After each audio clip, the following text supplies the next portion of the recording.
ठीक। हमारे 5 दिन पहले एक हमारे यहाँ मरीज आए थे।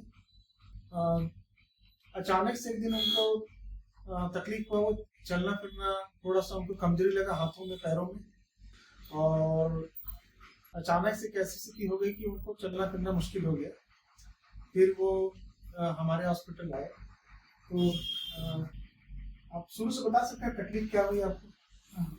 मेरा नाम मथा मणि बढ़ाई है। मैं साबुल्ला सहारा निवासी हूँ। मैं शुरू में स्टार्टिंग पीरियड में हाथ पैर दर्द लगा और इतना कमज़ोर हो गया कि मतलब पैर चलना बंद हो गया।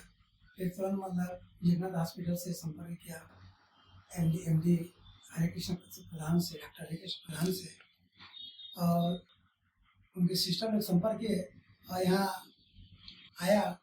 आने के बाद ये स्थिति था कि मेरा जान ही बचना मुश्किल था। मैं शायद ही बचूं स्टेप लग रहा था, लेकिन इस स्टेप पर ट्रीटमेंट बीमारी को एमआरआई वगैरह टेस्ट किए और बीमारी को परख लिए, इस टाइप का इलाज किए कि मैं शायद जितने भी उनका तारीफ करूँ कम है। मेरे लिए तो भगवान का दर्जा दे सकता हूँ। ये इनके टोटल प्रबंधन कमेटी, इनका स्टाफ और सब और पूरे डॉक्टर सबको मैं तारीफ से धन्यवाद देता हूँ। आज इन्हीं कारण से मेरा जान बचा। आज बहुत जल्द ही 1 हफ्ता में स्वस्थ हो गया, खुद के अपने पैर से चलकर आज रिकवर हो गया। छुट्टी में घर हो जा रहा हूँ। इसके आगे मेरे को बताना ये जरूरी है कि इनको बीमारी क्या हुई थी। एक बीमारी होती है जिसका नाम है गुलियन-बारी सिंड्रोम, और ये बहुत ही रेयर तरीके की बीमारी होती है जिसमें कभी भी कोई वार्निंग सिम्टम नहीं आता है और अचानक से मरीज चलना फिरना बंद कर देता है।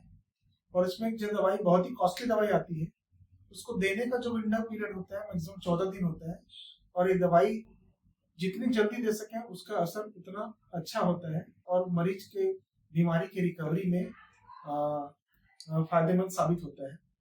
और ये दवाई क्योंकि बहुत ही कॉस्टली है, इसका जो इंजेक्शन की कीमत 20,000 रुपये एक इंजेक्शन होता है और ऐसे 24 इंजेक्शन लगते हैं। तो आप सोच सकते हैं कि सिर्फ एक इंजेक्शन का कॉस्ट कितना ज्यादा है।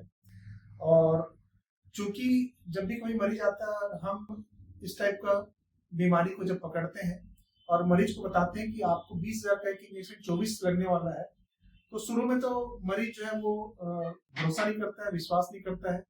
उसको ऐसा लगता है कि शायद डॉक्टर झूठ बोल रहा है या उसका कोई और दूसरा मोटो तो नहीं है।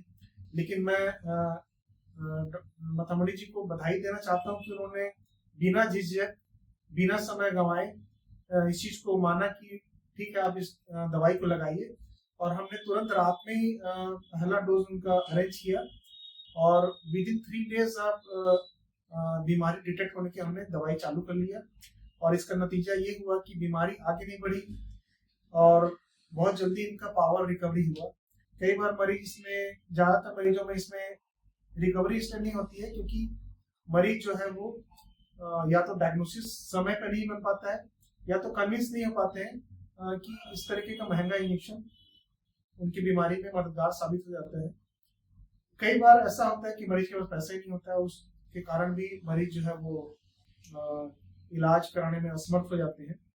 लेकिन ज्यादातर केसेस में बीमारी का सही समय पर डायग्नोसिस न बनने की वजह से बीमारी जो है लाइलाज हो जाती है। तो मैं इनको फिर से बधाई देना चाहता हूँ कि बहुत जल्दी रिकवरी हुई और समय पे दवाई लगा और आपने हम पे भरोसा करके उस इंजेक्शन को आपने परचेस किया, और नतीजा ये हुआ कि मरीज बहुत ही कम समय में उनकी पावर रिकवरी हुई। धन्यवाद। कहने की बतावर जरूरी है नहीं क्या देखो व्हाट्सएप ग्रुप है तार पापा ने पठे ना वो थोड़ा चल के दिखाइए। वापिस एक बार आइए, थोड़ा सा एक बार फिर से एक बार थोड़ा सा बैठ के दिखाइए, क्योंकि इसमें सबसे हाँ ये वाला पावर जो है ये सबसे मुश्किल लेट में आता है, और ऊपर वाले का शुक्रगुजार हैं कि ये पावर बहुत जल्दी इन्होंने रिकवर किया।